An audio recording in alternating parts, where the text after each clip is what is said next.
आज पुनः बहुत दिनों के बाद एक नया वीडियो लेकर हम आपके सामने आए हैं और भाषा की पूरी जानकारी आप सही ढंग से प्राप्त करने के लिए इन छोटे छोटे प्रश्नों को समझना आपके लिए अत्यंत आवश्यक है। तो देखिए, पहला क्वेश्चन है कि भाषा की सबसे छोटी इकाई जिसके टुकड़े ना हो सके उसको क्या कहते हैं? वर्ण कहते हैं। क्या कहते हैं? वर्ण।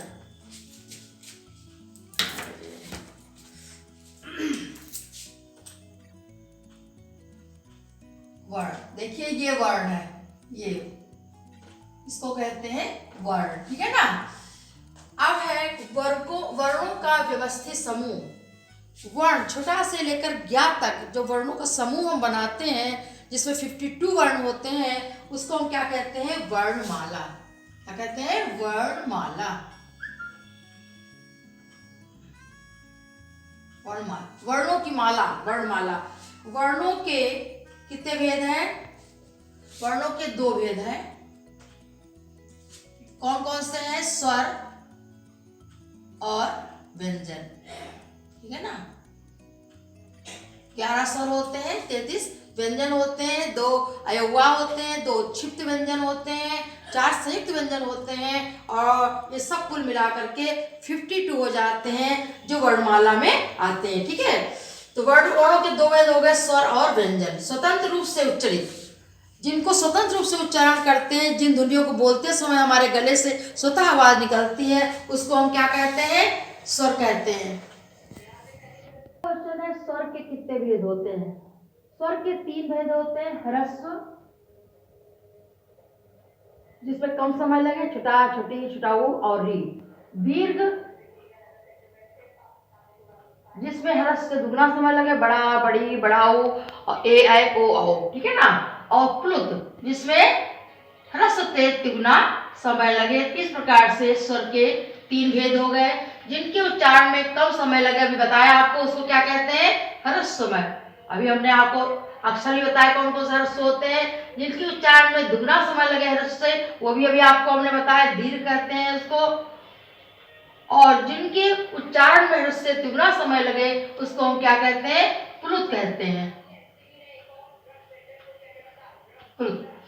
स्वरों की सहायता से, जिन ध्वनियों को हम स्वरों की सहायता से बच्चों बोलते हैं उसको हम क्या कहते हैं? धक्का, आ बोला, की ए की सहायता से बोला, के ए की सहायता से बोला। तो जिन ध्वनियों को हम स्वरों की सहायता से बोलते हैं उसको हम क्या कहते हैं? व्यंजन। ठीक है। व्यंजन के कितने भेद हैं? व्यंजन के 3 भेद होते हैं। पहला है स्पर्श, दूसरा है अंतस्थ और तीसरा है ऊष्म। ठीक है। जिन व्यंजनों का उच्चारण स्थान विशेष को स्पर्श करके होता है उसको हम स्पर्श ध्वनियां कहते हैं। क्या कहते हैं? स्पर्श, स्पर्श ध्वनियां कहते हैं। ये हमने पढ़ाया था, आपको चैप्टर पढ़ाया था। स्पर्श ध्वनियां कितनी होती? 25 होती हैं और इनको बोलते समय मुख का कोई ना कोई भाग जो स्पर्श करता है, इसलिए इसको स्पर्श ध्वनियां कहते हैं। ठीक है। स्वरों और व्यंजनों के बीच का स्थान क्या कहलाता है? अंतस्थ कहलाता है। अंतस्थ क्यों कहलाता है? इसमें 4 व्यंजन होते हैं 11 अलावा, और चारों का उच्चारण स्थान जो अलग अलग होता है, इसीलिए इसको हम अंतस्थ कहते हैं। जिनके उच्चारण के समय मुख से ऊष्मा निकलती है उसको हम क्या कहते हैं? ऊष्म कहते हैं। क्या कहते हैं? ऊष्म।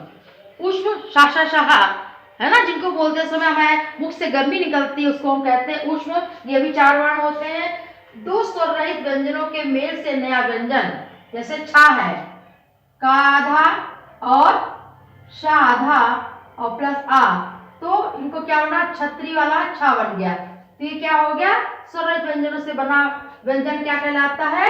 संयुक्त व्यंजन। क्या कहलाता है? संयुक्त व्यंजन। ये संयुक्त व्यंजन कहलाता है। छत्रंगिया जो है ये संयुक्त व्यंजन है। स्वर रहित व्यंजन के समान स्वर सहित व्यंजन से, स्वर रहित व्यंजन जैसे आपका जो है, आपका देखिए, तो उसको हम कहते हैं, पहले लिख लेना, द्वित्व व्यंजन। द्वित्व व्यंजन कहते हैं जैसे कुत्ता, ये स्वर रहित है, ये स्वर सहित है ना। व्यंजन तो एक जैसे है लेकिन एक स्वर रहित है, एक स्वर सहित तो इनको क्या कहते हैं, द्वित्व व्यंजन कहते हैं। ठीक है, स्वर रहित व्यंजन का भिन्न स्वर मिलन उसको क्या कहते हैं, जैसे व्यक्ति है। ठीक है ना, ये है स्वर रहित, ये स्वर सहित है, लेकिन अलग अलग व्यंजन है ना। इसको क्या कहेंगे, संयुक्त अक्षर। क्या कहेंगे, संयुक्त अक्षर। संयुक्त अक्षर लिखो या संयुक्त अक्षर भी संधि बनाकर लिख सकते हैं आप। जिन वर्णों के उच्चारण में कम समय और कम वायु लगे उसको क्या कहते हैं, स्वरों के आधार पर जो है भेद किए गए हैं उसको कहते हैं अल्प प्राण। जिन ध्वनियों को बोलते हैं उसमें कम वायु खर्च होती है उसको अल्प प्राण कहते हैं, और जिन वर्णों के उच्चारण में अधिक वायु खर्च होती है उसको हम क्या कहते हैं, महाप्राण कहते हैं। शब्द के वर्णों को जो अलग अलग करके कहते हैं वर्ण विच्छेद करो, है ना। तो क्या कहते हैं, वर्ण विच्छेद कहते हैं।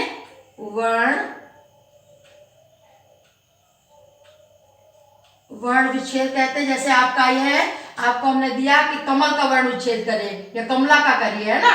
तो वर्ण विच्छेद करें कैसे करोगे, का प्लस आ प्लस मा प्लस आ प्लस ला प्लस बड़ा, ये इसको क्या कहते हैं, वर्ण विच्छेद। इस तरीके कोई शब्द आपका दिया जाएगा, इस तरीके से वर्ण विच्छेद करेंगे तो व्यंजन स्वर अलग हो जाएगा, तो व्यंजन को अलग लिख दिया जाएगा।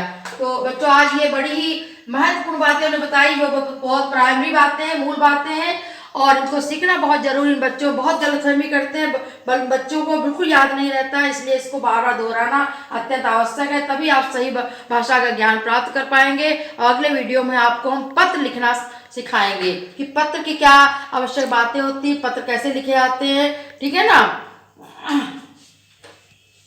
तो आज के लिए इतना ही। नमस्ते बच्चों।